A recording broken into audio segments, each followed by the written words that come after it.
નમસ્કાર, YNN ન્યૂઝમાં આપનું સ્વાગત છે. સમાચારમાં વાત કરીએ. વડોદરામાં ડીજીપી GS મલિકની પ્રથમ મુલાકાત દરમિયાન ગાર્ડ ઓફ ઓનરથી સ્વાગત કરવામાં આવ્યું હતું. આજરોજ પોલીસ ભવન ખાતે ડીજીપીની ઉચ્ચ સ્તરીય કાયદો વ્યવસ્થા સમીક્ષા બેઠક યોજવામાં આવી હતી. શહેરની સુરક્ષા અને ગુનાખોરી નિયંત્રણ મુદ્દે ડીજીપીનું માર્ગદર્શન જોવા મળ્યું હતું. ત્યારે ટ્રાફિક અને આંતરિક સુરક્ષા મજબૂત બનાવવા અધિકારીઓ સાથે ચર્ચા કરવામાં આવી હતી. પોલીસ કમિશનર નરસિંહા કુમારે ડીજીપીનું ઉષ્માભર્યું સ્વાગત કર્યું હતું. Reporter Rahul Rajput.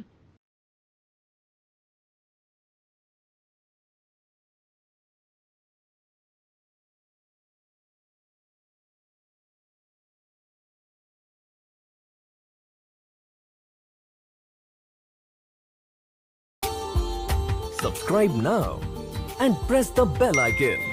Never miss an update.